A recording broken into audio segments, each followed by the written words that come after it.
এটা এবারে আসছি আমরা সিলোজিজমে। দুখানা সিলোজিজম আমাদের এখানে রয়েছে। ফার্স্ট বলছে যে অল পেন আর কপিস, অল পেন আর কপিস, সাম কপিস আর রাবার, সাম কপিস আর রাবার, আর ব্যাগ, সাম রাবার্স আর ব্যাগ। এবারে বলছে all copies being rubber is a possibility. আমরা কি বলেছিলাম, যখন কোন রকম সম্পর্ক ছবিতে খুঁজে পাবো না বা কোন রকম সম্পর্ক স্টেটমেন্টে গিভেন থাকবে না, তখন একটা পসিবিলিটি হলেও হতে পারে। এবার দেখে নি, দেখো এখানে স্টেটমেন্টে কিন্তু কপি আর রাবারের কথা ডাইরেক্টলি বলা আছে। দেখো কপি এবং রাবার সাম কপি বলা আছে, তাহলে স্টেটমেন্টে গিভেন। ছবি থেকে আঁকলে এখানে একটা পার্ট কপি এবং রাবারের কমন, এটাও আমরা দেখতে পাচ্ছি, তাহলে ছবিতেও খুঁজে পাচ্ছি ইজিলি, জোর করে আঁকতে হচ্ছে না। স্টেটমেন্টও গিভেন রয়েছে, তো এখানে পসিবিলিটি চান্স কিন্তু একদম নীল। এটা যদি হতো আজকে যে all pen being bag is a possibility, তাহলে কিন্তু সম্ভব ছিল। দেখো আমার স্টেটমেন্টও কিন্তু ডাইরেক্টলি বলে দেওয়া নেই যে এখানে ছবি থেকেও ডাইরেক্টলি পাচ্ছি না, তাই কষ্ট করে টেনে এসে আঁকতে হবে। সেখানে কিন্তু পসিবিলিটি ক্যান হ্যাপেন, বাট এখানে গিভেন ডেটা তাতে কিন্তু পসিবিলিটি হচ্ছে না, তাই এই জায়গাটা এখানে একদম নীল। তারপরে বলছে at least some copies are bag, some পেজে at least maybe 20% can be, this is also a possibility. তাহলে at least some copies are bag, copy আর ব্যাগের মধ্যে কিন্তু ডিরেক্টলি সম্পর্ক নেই। আবার দেখো স্টেটমেন্টের মধ্যে কপি আর ব্যাগ যে সম্পর্কে আছে সে কথা ডাইরেক্টলি বলে দেওয়া নেই। তখন কি হবে, আমরা যদি ছবিটাকে এইভাবে আঁকতে পারি যে কপি রাবার ব্যাগ, এই সেকেন্ড অপশনের ক্ষেত্রে হতে পারে, মানে আমাকে একটা নতুন নতুন করে ছবি ড্র করতে হচ্ছে আউটসাইড দ্য স্টেটমেন্ট গিয়ে, তাহলে দিস ক্যান হ্যাপেন। মানে at least some copies can be bags বা সাম ব্যাগস ক্যান বি কপিস। এই can be, may be, possibility, at least সবকটাই কিন্তু একই ডেটা। কখনো এমন পরীক্ষা থাকতে পারে 20% of the copy can be bag, 37.6% of the copy can be bag, everybody is possibility, maybe some can be, সবই কিন্তু একই জিনিস।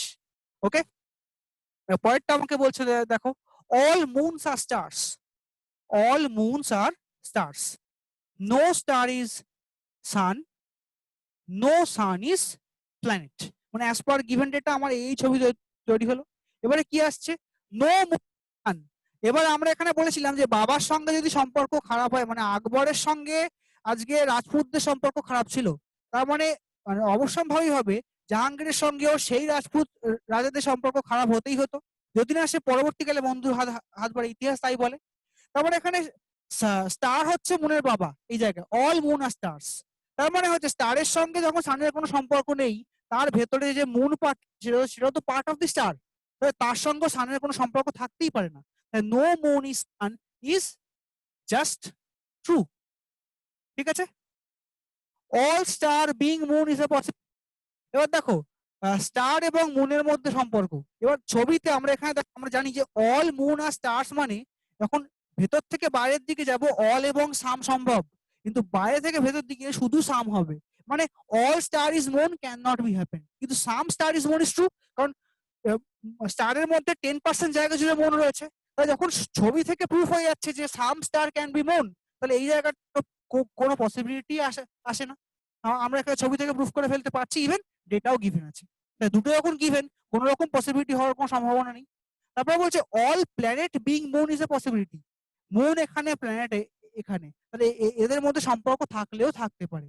কারণ দেখো যদি ছবিটাকে আমি এইভাবে আঁকতাম, মানে আউটসাইড দা ডেটা গিভেন গিয়ে, আমরা তো এইভাবে ড্র করতে পারতাম, তাহলে some star can be moon, some planet can be moon বা all planet can be moon হতেই পারতো। দিস পসিবিলিটি ক্যান হ্যাপেন, কারণ কি কোনো ডিরেক্ট তথ্য আমাদের কাছে দেওয়া নেই, কিন্তু আবার ফ্রম দি গিভেন ছবি যে আমরা পাচ্ছি বেসড অন স্টেটমেন্ট, তার তো কোনো সম্পর্ক খুঁজে পাচ্ছি না, তার মানে পসিবিলিটি ক্যান হ্যাপেন। এবারে বলছে সাম প্ল্যানেটস আর নট সান। দেখো প্ল্যানেটস আর নট সান মানে প্ল্যানেটের 10%-ও সান নেই, প্ল্যানেটের 20%-ও সান নেই, 100%-ও সান নেই, তার মানে দিস ক্যান অলসো হ্যাপেন। কারণ কি আমরা যখন বলেছিলাম যে নো থেকে সাম এবং সাম নট, আমরা কি পেতে পারি, যদি আমার স্টেটমেন্টে নো থাকে তার থেকে দুটো আনসার পাবো, একটা নো ইটসেলফ এবং সাম নট একটা।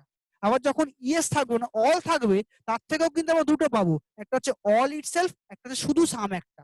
তার মানে কি একটা পার্শিয়াল স্টেটমেন্ট, একটা ফুল স্টেটমেন্ট। তাহলে এখানে যখন নো দেওয়া রয়েছে, নো থেকে একটা পার্শিয়াল পাবো, যে সাম নট, একটা কিন্তু ফুল পাবো। তার মানে no planet, no sun is planet মানে কিন্তু উল্টোটাও পসিবল, যে নো প্ল্যানেট ইজ সান। আবার কি হবে, some sun is not planet is true, আবার some planet is not sun সেটাও কিন্তু ট্রু। তাহলে এটাও কিন্তু আমার এখানে ট্রু হলো। তাহলে এই চারটে যে অপশন আমাকে দেওয়া রয়েছে, তার মানে এখানে অপশন 2 টা আমার কোনো কাজে আসছে না, এটা as per the given data এবং ছবি ভুল, এবং 1, 3 এবং 4 টা হচ্ছে কারেক্ট। ঠিক আছে, এটা অ্যাকচুয়ালি দুটো মানে একই পরীক্ষায় দুটো ডিফারেন্ট কোশ্চেনের মধ্যে ছিল, আমরা এখানে একটার মধ্যে প্যাচ আপ করেছি। তো এগুলোও কিন্তু বিভিন্ন বছরে আসা কোশ্চেন এবং পরীক্ষাতে দেখো মানে যখনই পড়ি, এবং এগুলো বেসিক্যালি আইবিপিএস পিওর কোশ্চেন, এবং আইবিপিএস পিও বা এলআইসি যে অফিসার লেভেলের পরীক্ষা, গ্রেড বি আরবিআই লেভেলের পরীক্ষা, তাতে কিন্তু এই পসিবিলিটি কোশ্চেন দিয়ে কোশ্চেন ভরা থাকে, বা অপশনে আইদার অর থাকবে। সেই জাতীয় কোশ্চেনগুলি ভালো করে প্র্যাকটিস করবে যারা কিন্তু সেগুলোকে এম করছো। আর বেসিক লেভেলের পরীক্ষাতে কিন্তু নর্মাল যেগুলো আমরা করি মানে এই পসিবিলিটি বাদ দিয়ে যেগুলো, সেগুলো কিন্তু আসবে। তাহলে এইভাবে পরীক্ষা অনুযায়ী তার কোশ্চেনকে বিচার করো, পরীক্ষা অনুযায়ী জোর দিয়ে তোমার টার্গেট অনুযায়ী প্র্যাকটিস করো, দেখবে তোমাকে অনেক কম সময় কিন্তু অনেকটা বেশি এরিয়া কভার করতে পারছো। এটাই কিন্তু আমাদের দরকার।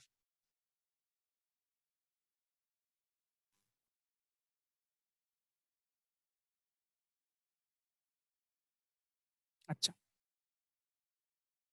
এবারে আমরা এখানে দেখব যে একটা পাজেল। এবার এবারে কি হচ্ছে, পাজেলের মধ্যে আমরা এখানে দিনগুলোকে চেক করব যে কোনটার কি দিন কিভাবে হয়।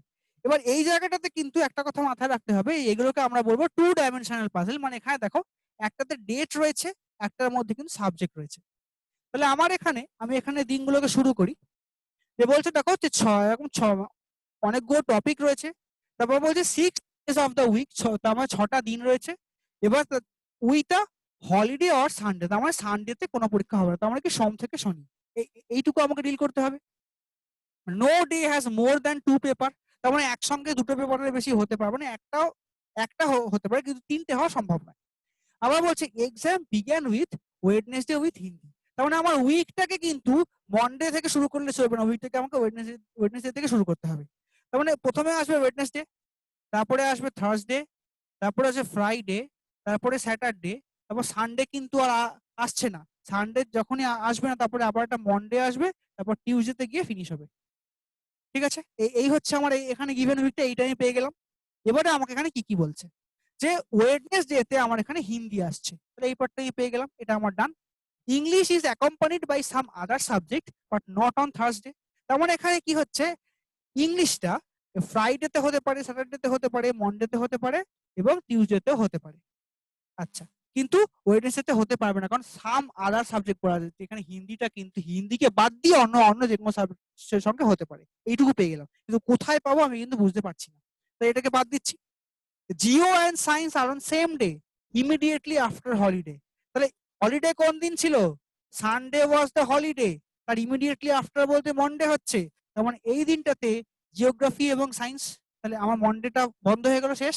তার মানে ইংলিশটা থার্সডে, ফ্রাইডে, স্যাটারডে এবং টিউসডের মধ্যে হবে, মন্ডে এবং ওয়েডনেসডেতে বসবে না, মানে এইভাবে আমার এটা ছোট হচ্ছে। এই পার্টটা আমার শেষ। There is on one paper on last day and Saturday, তার মানে স্যাটারডে এবং টিউসডে একটা করেই পেপার হবে, কিন্তু এখানে বলাই আছে English is accompanied by some other subject, তার মানে স্যাটারডে এবং টিউসডেতেও ইংলিশ বসলো না, তাহলে এখানে আবার ইংলিশ থার্সডেতেও বসে না, তার মানে ইংলিশ ফ্রাইডেতেই বসবে। তাহলে এই জায়গায় আমার এই পার্টটা এখান থেকে কভার হয়ে গেল, মানে আমি প্রতিটা অপশন প্রতিটা ডেটাকে চেক করছি, করে করে আমি এলিমিনেট করছি, করে কিন্তু এই জায়গাটাকে ছোট করলাম।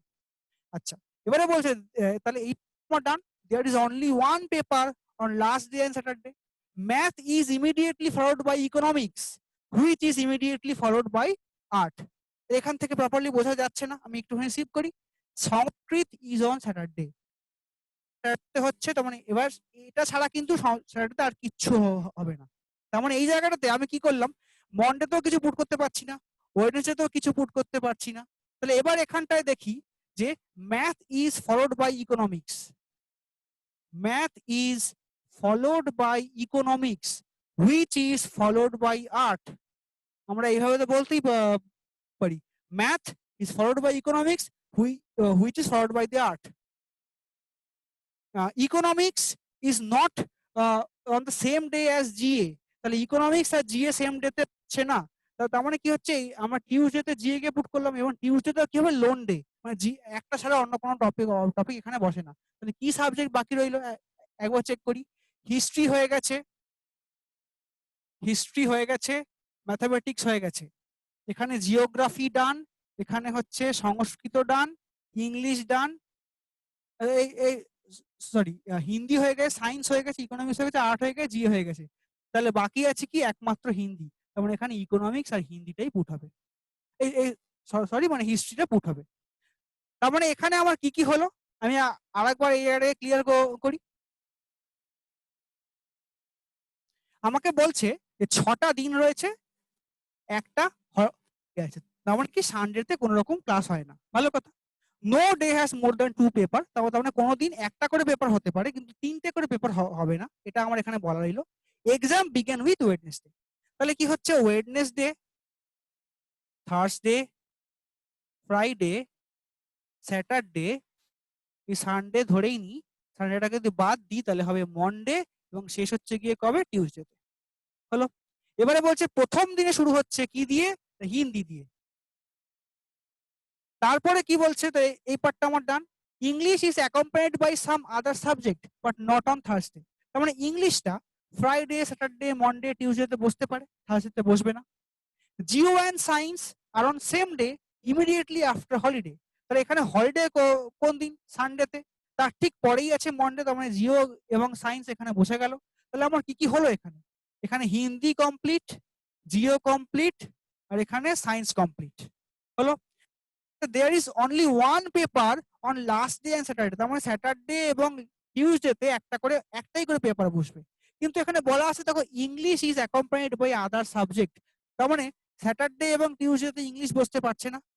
নট অন থার্সডে, তার মানে ইংলিশ থার্সডেতে বসে না, তার মানে একটাই দিন খালি আছে ফর ইংলিশ, হচ্ছে ফ্রাইডের জন্য।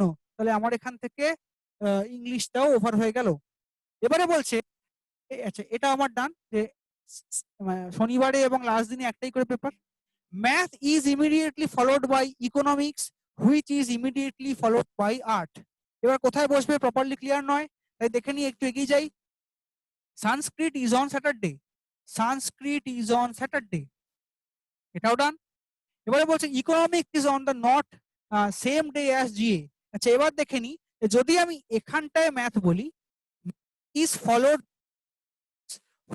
ফলোড বাই আর্ট, তাহলে এখানে math is followed by economics which is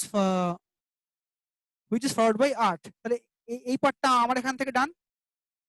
এবারে বলছে economics is not on the day as GA, তার মানে থার্সডেতে ইকোনমিক্স পুট হয় না, তাহলে ইকোনমিক্সে একটাই দিন খালি আছে, টিউসডেতে, এখানে জিএটা আমরা টিউসডেতে পুট করলাম।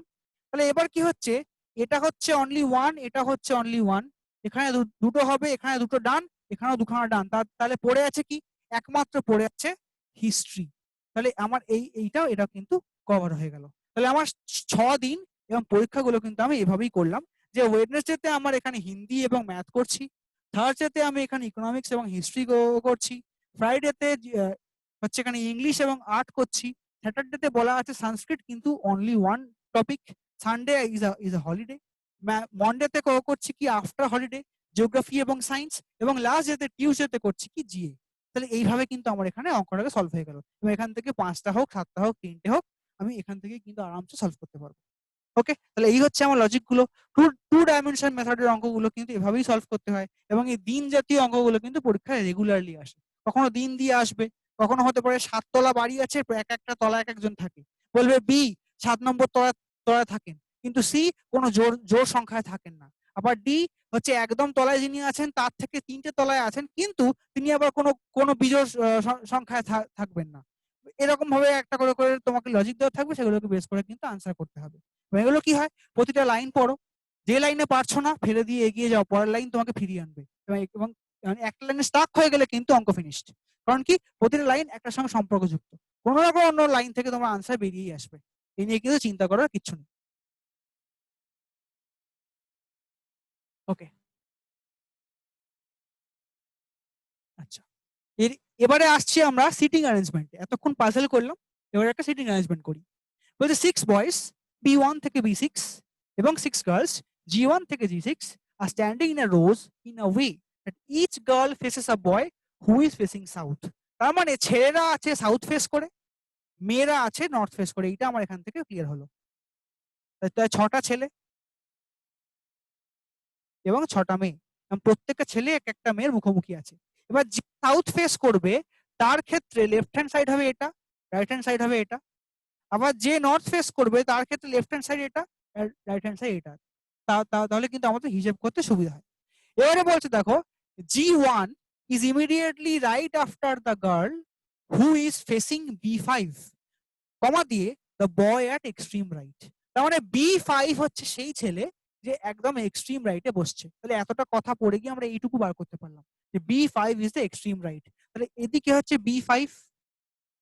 এবার কি বলছে এই লাইনটা, the girl who facing B5, G1 তার ঠিক ডান দিকে বসে। তাহলে এখানে কোনো এক গার্ল আছে, আমি নাম্বার দিচ্ছি না, কিন্তু কি হচ্ছে G1 তার ঠিক ডান দিকে বসলো। তাহলে আমার প্রথম লাইনটা এখানে কমপ্লিট। এবার বলছে only B2 is between B4 and B5। তাহলে এখানটাতে বসবে B2 এবং এখানটাতে বসবে B4। এই পার্টটা আমার হয়ে গেল complete. B6 is immediately left of B1 and immediate right of B3। তাহলে আমরা কি করছি যে B6 হচ্ছে immediate right of B3, immediate right of B3, immediate left of B1। তাহলে বয় পুরোটা আমার কমপ্লিট। দেখো এই B6 immediate right of B1, immediate left of B3। দেখলে immediate left of B1, immediate right of B3, মানে এই লাইনটা আমার এখানে কমপ্লিট। এবার বলছে G3 is facing B1, G3 is facing B1 and is, এই is বলতে কিন্তু B1 কে বোঝাচ্ছে না, হু থাকতো B1 বোঝাতো, এখানে কিন্তু G3 কেই বোঝানো হচ্ছে। G3 is immediate left of G2, G3 is immediate left of G2। আচ্ছা, এবার বলছে G6 is third to the left of G4, G6 is third to the left of G4। তাহলে G6 আর G4 কে এখানে বসাই, দেখো G6 1 2 3 third to the left of G4। তাহলে দেখো সবকটা হয়ে গেছে, এখানে জাস্ট G5 টাই বাকি আছে। তাহলে আমার সবকটা বয়তে পুট হলো, সবকটা গার্লে পুট হলো। তাহলে এবার এখান থেকে যা প্রশ্ন করবে আমি সে কটা আনসারই করতে পারবো। এখান থেকে খুব কমন কোশ্চেন হয় যে which of the following boys and girls are sitting at the extreme ends, দিয়ে তোমাকে দেবে B5 B3 G5 G4, এইভাবে তোমাকে অপশন খুঁজতে হবে। তারপরে বলতে পারে যে B2 is in which position from B3, বা এখানে বলতে পারে G1 is in which position in respect to G2। এইভাবে তোমাকে জানতে চাইতে পারে second to the left, third to the right, এইভাবে কিন্তু আসতে পারে। এটা আমরা আরেকবার রিক্যাপ করে নিই যে কিভাবে আমরা করলাম। বলছে দুটো রো আছে, বলছে বয় হু ইজ ফেসিং সাউথ, তার মানে ছেলেগুলো বসবে সাউথ ফেসিং এ, মেয়েগুলো বসবে নর্থ ফেসিং। তাহলে এখানে 6টা ছেলে, এদিকটা হচ্ছে আমার রাইট সাইড, এদিকটা আমার লেফট সাইড। আবার এখানে বসছে 6টা মেয়ে, এই দিকটা হচ্ছে আমার এখানে, দিকটা হচ্ছে আমার এখানে রাইট সাইড। এবারে বলছে যে G1 is immediately right after the girl who is facing B5, the boy at extreme right। তাহলে এখানে বসছে B5, B5 এ কোন বসবে ঠিক রাইটে হচ্ছে G1। প্রথম লাইনটা আমার কমপ্লিট। আচ্ছা, তারপরে বলছে only B2 is between B4 and B5। তাহলে B2 টা এখানে B4 আর B5 এর মধ্যে বসলো। B6 is the immediate left of B1 and immediate right of B3। তাহলে B6 is immediate left of B1 and immediate right of B3। তাহলে আমার এখানে পুরো ছেলে পিলে একদম বয়টা কমপ্লিট। এবারে বলছে G3 is facing B1, G3 is facing B1 and is, my G3 is to the immediate left of G2, to the immediate left of G2। G6 is third to the left of G4, G6 is third to the left of G4। তাহলে এখানে বাকি আছে কি G5 only. তার এখানে বয় গুলো হয়ে গেল, গার্ল গুলো হয়ে গেল। যা কোশ্চেন করবে আমাকে এইভাবে আনসার করতে হবে। এবং এটা সাইজে আরো বড় হতে পারে, মানে আরো অনেক কিছু তথ্য তোমাকে দিতে পারে। ইভেন এটাও থাকতে পারে যে একজন ইনসাইড একজন আউটসাইডে মুভ করে আছে। আমরা সেই ট্রিকি অঙ্কগুলো আবার যখন একটা মিসেলিনিয়াস প্রবলেম সলভ করবো তখন নিয়ে আসবো যে এর থেকেও শক্ত অঙ্ক কি কি হয়। ওকে, তাহলে দেখি এবার আমরা সামনের দিকে মুভ করি। এবারে আসছে আমাদের, এটাকে বলবো মেশিন ইনপুট। এটা কিন্তু পশ্চিমবঙ্গের কোনো পরীক্ষাতে আসেনি এখনো পর্যন্ত, পিওরলি ব্যাংকের প্যাটার্ন। ওই LIC ওই জাতীয় পরীক্ষাগুলোতে আসে। তো এখানে কি হয় যে আমাকে প্রতিটা স্টেপ ফলো করতে, আমরা এটা ক্লাস আগে করেছি যে যেমন যেমন স্টেপ ফলো করবে ঠিক তেমন তেমন ভাবে একটা একটা করে মেনটেন করে আমাকে কিন্তু দেখতে হবে। তাহলে আমার দেখো এখানে এইটা ইনপুটটা দেওয়া রয়েছে যে বলছে sky forward 17 over 95 etcetera etcetera. Step 1 এ কি দেখলাম, এই কামটা সবার আগে চলে এলো। তার মানে এখানে বুঝতে পারছি, দেখো এখানে দেখো স্টেপ 6 টা খেয়াল করো, একটা ওয়ার্ড একটা নাম্বার, একটা ওয়ার্ড একটা নাম্বার, একটা ওয়ার্ড একটা নাম্বার, একটা ওয়ার্ড একটা নাম্বার। কিন্তু কিভাবে আছে, সি এফ ও এস, তার মানে লেটার গুলো হচ্ছে অ্যাসেন্ডিং অর্ডারে। আবার নাম্বারটা খেয়াল করো, 35 40 23 17 নাম্বারটা আছে ডিসেন্ডিং অর্ডারে। তার মানে আমাকে এখানে কি করতে হবে, একটা করে স্টেপ, একটা করে নাম মানে ক্যারেক্টারকে মুভ করাতে হবে, কিন্তু অন্য একটাও এক্সট্রা মুভ হবে না। কারণ যতগুলো স্টেপ লাগে 100 লাগলে 100টাই লাগবে। তাহলে এখানে দেখো, এখানে কাম থেকে জাস্ট কামটা প্রথমে এলো, তারপরে স্কাই ফরওয়ার্ড যেমন আছে তেমন ভাবে কন্টিনিউ হলো। সেকেন্ডে কি হবে, 95 কামের তারপর যেমন আছে এক্সাক্ট তেমন রইলো। তারপরে আবার 95 এর পরে কি দরকার, ফরওয়ার্ড কে দরকার, তাহলে তারপর যেমন আছে তেমন মুভ করলো। সেম লাইক ফরওয়ার্ড এর পর দরকার কত হচ্ছে এখানে 40 কে, তাহলে ফরওয়ার্ড এর পরে এলো 40, তারপর যেমন আছে তেমন মুভ করলো। সেম লাইক 40 এর পরে দরকার কত, স্কাই কে। আচ্ছা এবার দেখো 40 এর পরে স্কাইটা এখানে যেমন ছিল তেমনই রয়ে গেল, হলো সরি 40 পরে দরকার ছিল ওভার কে, তাহলে এবার এখানে ওভার ছিল, তারপর আবার যেমন ছিল তেমন রয়ে গেল। এবার আবার ওভারের পর দরকার হয় 23 কে, তারপর যেমন ছিল তেমন। ইভেন এবার যদি এখানে আনফরচুনেটলি এটা 17 এবং স্কাই থাকতো, তাহলে আবার করে এটাকে আবার স্কাই এন্ড 17 করতে হতো। কারণ এখানে যতগুলো স্টেপ, মানে তোমার আলটিমেটলি যা ইনপুট চাইছে সেখান থেকে ফাইনাল স্টেপের চাইছে সেটা যতক্ষণ না সলভ হচ্ছে ততক্ষণ তোমাকে সলভ করে যেতে হবে। এটাই হচ্ছে তোমার একমাত্র পদ্ধতি। এবং এখানে কি হচ্ছে, একটা করে একটা করে ওয়ার্ড একটা করে নাম্বার, এই মেথডটা ফলো করে কিন্তু আমরা এই ইনপুটটাকেও দেখবো। তাহলে এখানে আমি ওয়ান করি, আমি এখানটাতে স্টেপ 1 করি, তাই স্টেপ 1 এ আমরা এখানে কি পাচ্ছি, যে প্রথমে দেখো দেখতে পাবো যে ছোট থেকে বড় আমাকে ওয়ার্ডগুলোকে পুট করতে হবে। তাই প্রথমে তো আমার এখানে ব্রিং ছিলই, তারপরে নাম্বার কি হবে, আমার 63ও আসবে, সেটাও কিন্তু পুট করা আছে। তাই এক্সট্রা করে লাইন কিন্তু আমাকে এর জন্য লিখতে হচ্ছে না। ইভেন দেখো বি এর পরে আসবে ডি, সেটাও পুট করা আছে। তার জন্য আমাকে দেখো 3টে লাইন কিন্তু আমার এখানে সেভ হয়ে গেল, এগুলো কিন্তু এক্সট্রা করে লেখার দরকার নেই। এবং এটা কি করি আমরা ভুল করে পরপর লিখে ফেলি, এবং তাতে করে নাম্বার অফ স্টেপটা বেড়ে যায়। অনেক সময় প্রশ্ন করে, এখানে তো তোমার প্রশ্ন করেছে স্টেপ 3 অফ দ্য ইনপুট, এবার উল্টো প্রশ্ন করবে যে ফাইনাল স্টেপে আসতে কটা স্টেপ লাগবে, তখন কিন্তু আমার ততগুলো স্টেপ এক্সট্রা হয়ে যাবে, সেটা ভুল হবে। তো এখানে যতগুলো আমার সাজিয়ে দেওয়া হয়েছে ততগুলোকে বাদ দিয়ে তারপর শুরু করব। এই পর্যন্ত আমার ঠিক আছে। তাহলে এখানটাতে দেখো B63 ডেস্ক হলো, তারপরে কিন্তু আমার এখানে আনবার কথা হচ্ছে 30 কে, তাহলে এখান থেকে 30 কে উড়িয়ে আনবো, কিন্তু 30 পরে যেমন ছিল ঠিক তেমন ভাবে আমরা এখানে কন্টিনিউ করব, মানে 11 29 টুগেদার এবং ফাইট। এবার স্টেপ 2, B63 D30, তারপরে আমার দরকার কত, এফ কে আনতে হবে। এফ কে আনার পরে এখানে 11 29 টি কন্টিনিউ হলো।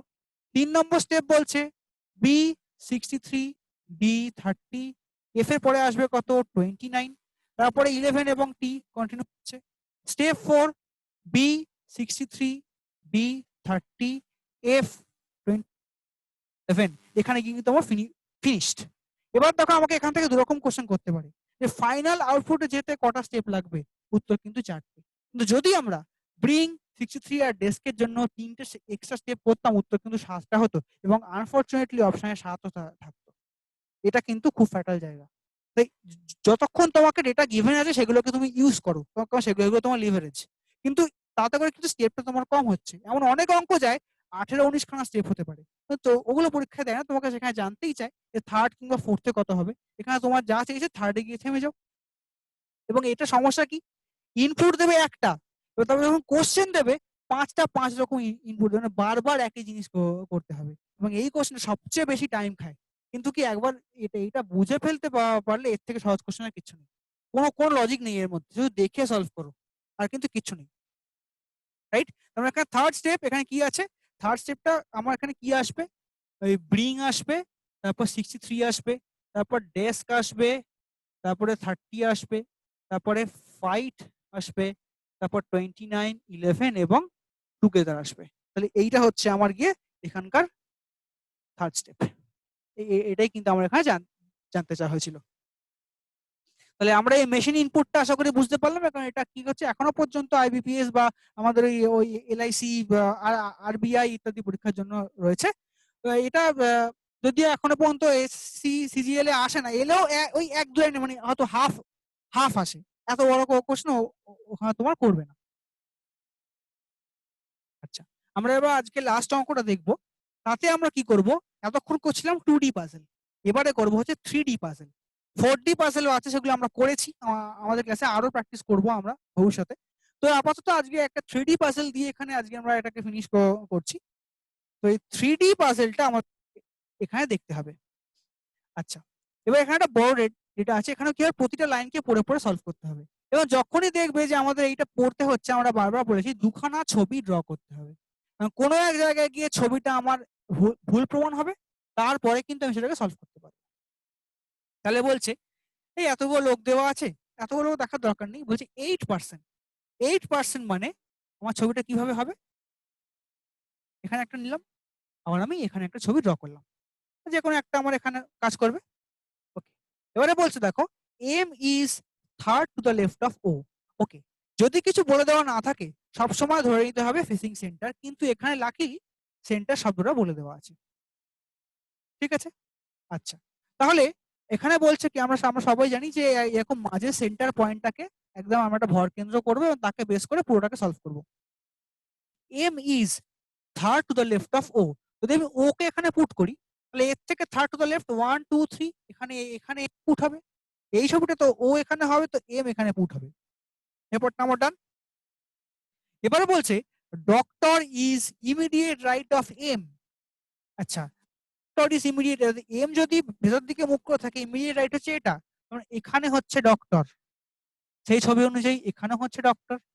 এবং বলছে এম ইজ নট রিপোর্টার, এটা মাথায় রইলো যে এম কিন্তু কোনো রিপোর্টার নয়। R is fourth to the right of P, এবার পি কোথায় বসবে সেটা আমি এখানে বুঝতে পারছি না, একটুখানি স্কিপ করি। বলছে none of the R and P are nearest neighbour of M. তাহলে এখানটাতে মানে এখানে এবং এখানে আর এবং পি কেউ বসবে না, এখানে এবং এখানেও আর এবং পি কেউ বসবে না। তাহলে আমরা আর এই তিনটে জায়গায় কোনো একটা পুট করতে পারি, কিন্তু আমাকে দেখতে হবে যে বলছে যে R is fourth to the right of P. তাহলে আমি যদি পি কে এখানে পুট করি, থেকে ফোর্থ টু দ্য রাইট মানে হচ্ছে 1 2 3 4, আর এখানে পুট হতে পারে। আবার যদি আমি আর কে এখানে পুট, আবার যদি এখানে পি কে এখানে পুট করি, তাহলে দেখো 4 two the right 1 2 3 4, 4 two the right, মানে পি এখানে বসলে আর এখানে বসতে পারে। এইভাবে আমি করতে পারি। তাহলে এই জায়গাটা আমার এখানে মানে সলভ হয়ে গেল। এবারে বলছে টি ইজ এ টিচার, খুব ভালো কথা, and sitting third to the right of a doctor. Doctor কোথায় আছেন, এইখানে আছেন। এবার ডক্টরের third to the right, doctor যদি ভেতর দিকে মুখ করেন তাহলে 1 2 এবং 3 এখানটায় বসছে কি টি, টি কে, তিনি হচ্ছেন টিচার। তাহলে এখানে ডক্টর 1 2 3, এখানে টি কে, তিনি হচ্ছেন টিচার। দেখো এখানে আর এবং টি নিয়ে দুটো ডিফারেন্ট ছবি কিন্তু অলরেডি তৈরি হয়ে গেছে। এবার কোনো একটা কোনো এক সময় গিয়ে ভুল ভুল প্রমাণিত হবে, তখনই বুঝতে পারবো যে আমার অঙ্ক ঠিক ঠিক হয়েছে। তাহলে এই জায়গাটা এখানে সলভ হয়ে গেল। আর shopkeeper is sitting second to the left of the teacher. Teacher এই দিকে বসে আছেন সেকেন্ড টু দ্য লেফট 1 2, এখানে যে বসবে হতে পারে যে হচ্ছে এনিবডি। তাহলে বললো shopkeeper is sitting second to the left of the teacher. এবারে বলছে painter is sitting second to the left of the M. Second to the left, R এবং পি এদের মধ্যে কেউ একটা পেন্টার হবে। আচ্ছা, এবারে বলছে তাহলে এই পার্টটা আমার এখানে শেষ হয়ে গেল। Cricketer is sitting, cricketer S is sitting exactly between T and P. তাহলে টি এবং পি এখানে আছে, তাহলে এখানটাতে আমি এস কে পুট করতে পারি, এস কি খেলে, ক্রিকেট খেলে। এবার টি এবং পি এখানে আছে, এখানে অলরেডি আমি ও মানে ওকে পুট করে বসিয়ে দিয়েছিলাম। তাহলে আমি অবশ্যই বলতে পারি এই ছবিটা, তাহলে এই ছবিটা কিন্তু আমার এখানে ভুল, কারণ দেখো টি আর পি এর মাঝে অলরেডি ও পুট হয়েছে, এখানে কিন্তু জোর করে এস কে বসাতে পারবো না, কিন্তু এখানে আমার টি আর পি তো ব্ল্যাঙ্কই ছিল, আমি এখানে এস কে পুট করলাম। এই জায়গায় এসে আমি বুঝতে পারবো যে হ্যাঁ আমি ঠিকঠাক সলভ করছি। আদারওয়াইজ এতক্ষণ পর্যন্ত আমাকে দুটো ছবি মেনটেন করতে হবে, তবে গিয়ে আমার এই অঙ্কটা 100% সলভ হবে, আদারওয়াইজ কিন্তু হবে না।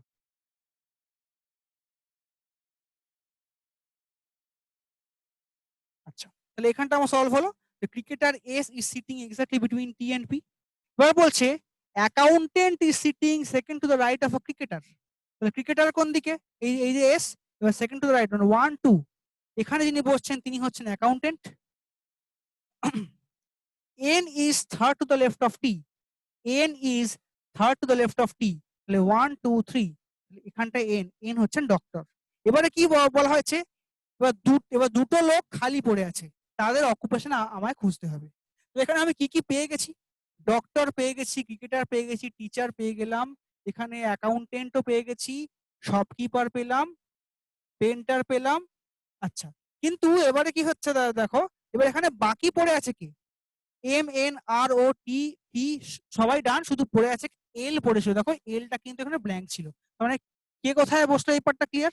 কিন্তু অকুপেশন নিয়ে দুটো পার্ট আমার এখানে ফাঁকা আছে, মানে দুটো অকুপেশন নিয়ে আমার খালি আছে, একটা রিপোর্টার একটা সুপারভাইজার। কিন্তু বলা আছে যে এম কিন্তু কোনো রিপোর্টার নয়, তার মানে M should be the supervisor এবং O should be the reporter. তাহলে আমার এইখানটা এইভাবে কমপ্লিটটা হলো, মানে আমাকে দুটো ছবি মেনটেন করতে হচ্ছে, স্টেপ বাই স্টেপ প্রত্যেকটা লাইন পড়তে হচ্ছে, যেটা পাচ্ছি না তাকে ওভারলুক করে এগিয়ে যাচ্ছি, এবং তারপরে কিন্তু আমি প্রোমোটাকে সলভ করছি। আমি এবার ছবিটা থেকে লাইনটা মিলিয়ে নিই আমার ঠিকঠাক হলো কিনা। বলছে M is third to the left of O, M is third to the left 1 2 3 left of O, মিলে গেছে। Doctor is immediate right of M, doctor is immediate right of M, M is not a reporter, is a supervisor, not a reporter. Both to the right of P. R is P এখানে বসলো 1 3 4 4 to the right of P. None of P and R is nearest neighbors of M. তাহলে M এর একদম পাশে R এবং P নেই, তাহলে এই পার্টটা clear. Sitting third to the right of a doctor, ডক্টরের এখান থেকে 1 2 3 এখানে টি বসলো, টি এখানে টিচার। পরে বলছে দেখো যে shopkeeper is sitting second to the left of the teacher, তাই টিচার এখানে বসবে, শপকিপার মানে হচ্ছে 1 and 2, এখানে যিনি বসবেন তিনি হচ্ছে এই যে আর আছে ইনি হচ্ছেন শপকিপার। এবারে বলছে যে painter is sitting second to the left of M, তাহলে এম এখানে আছে 1 এবং 2, পি হচ্ছে এখানে painter second to the left. তারপরে বলছে cricketer S is sitting exactly between T and P, cricketer S T এবং পি এর মাঝে আছে এবং তিনি হচ্ছেন ক্রিকেটার। এবং accountant is sitting second to the right of cricketer, accountant যিনি, তাহলে 1 2 সেকেন্ড টু দ্য রাইট, এখানটায় এল বসেছেন অ্যাকাউন্টেন্ট। এবং লাস্টে বলছে N is third to the left of T, N is third to the left of T, 1 2 3 third to left of T. তাহলে এই হচ্ছে আমার টোটাল ছবিটা, এবং এখান থেকে 5টা বা 3টে কোশ্চেন তোমায় করতে পারে এবং এইভাবে তোমার সলভ করতে হবে। তাহলে এখানে আমি কি পাচ্ছি, সিটিং অ্যারেঞ্জমেন্ট পাচ্ছি, একটা পাজল পাচ্ছি, এবং তারপরে পাচ্ছি কি অকুপেশন পাচ্ছি, এবং তাতে এইটাকে আমরা বলবো থ্রি ডাইমেনশন পাজল। আমরা পরে যখন আমাদের একটা আবার এরকম মিসেলিনিয়াস ক্লাস করব, তখন তাতে আমরা চেষ্টা করবো 4 ডাইমেনশনাল পাজল সলভ করা, যদি সেগুলো এইভাবে মানে এরই মধ্যে ব্লাড রিলেশন থাকবে, এরই মধ্যে আমরা শুধু সেন্টার পেলাম, একটা সেন্টার একটা আউটসাইড থাকবে, এবং বর্তমান যে আইবিপিএস পরীক্ষাগুলো হয় তো ওই সেন্টার এবং আউটসাইড মিলিয়ে আসে, এবং সেটা করতে মিনিমাম একটা অঙ্ক করতে 15 মিনিট সময় লাগে, এবং হ্যাঁ একটা অঙ্ক করতে পারলে তুমি 5টা নাম্বার শিওর শট পেয়ে যাবে, এটুকু তোমার ফিক্সড। তাহলে আমি এখানে কি কি বুঝতে পারছি, আমি এখন কোডিং ডিকোডিং চাইনিজ কোড করবো 5টা নম্বর, 5 নম্বর পাকা, যখন পাজল করব 5 নম্বর পাকা, অ্যানালজি করলে 5 নম্বর পাকা, এবং যখন ওই যে মিসিং ক্যারেক্টার করব সেখান থেকে আমি 5টা কোশ্চেন পাচ্ছি, মানে আমার এই যে 20 নাম্বার, এই 20টা নাম্বার কিন্তু আমার হাতে রয়েছে। আমি এই চ্যাপ্টার মানে সবকিছু পড়ার দরকার নেই, এই 4টে চ্যাপ্টারকে যদি ভালো করে পড়ি, out of 50 marks 20 out of 20 কিন্তু আমার হাতে রইলো। তারপর কিন্তু বাকি তো থাকবেই, ব্লাড রিলেশন করবো, ডিরেকশন করবো, সবই পরীক্ষা টুকটাক করে আসে। তো মোটামুটি ভাবে যদি মানে ইম্পর্টেন্স বুঝে প্র্যাকটিস করতে পারো, তাহলে কিন্তু এটুকু শিওর যে 50% মার্কস ক্যারি করা বা 60% মার্কস ক্যারি করা কিন্তু কোনো ব্যাপার নয়, এবং পরীক্ষাতে সেটাই লাগে যে তুমি প্রপারলি অ্যাকুরেট থেকে কাট অফটা ক্লিয়ার করতে পারছো কিনা, এটা কিন্তু অনেকটা বেশি ম্যাটার করে। মানে শুধু রিজনিং বলবো না, অন্য সব সাবজেক্টের জন্যই সেম ভাবে অ্যাপ্লিকেবল, ম্যাথ হতে পারে, জিকে হতে পারে, ইংলিশ হতে পারে, সবকিছুর জন্য সেম ভাবে অ্যাপ্লিকেবল। ঠিক আছে? তাহলে আজকে আমরা ডিফারেন্ট কিছু টপিক দেখলাম, সব রকম মিলিয়ে একটু প্র্যাকটিস করলাম। আ তোমরা আশা করি এই ক্লাসটা দেখবে। আবার আমরা নেক্সট দিন অন্য কোনো টপিক নিয়ে এখানে আসবো। Till then thank you.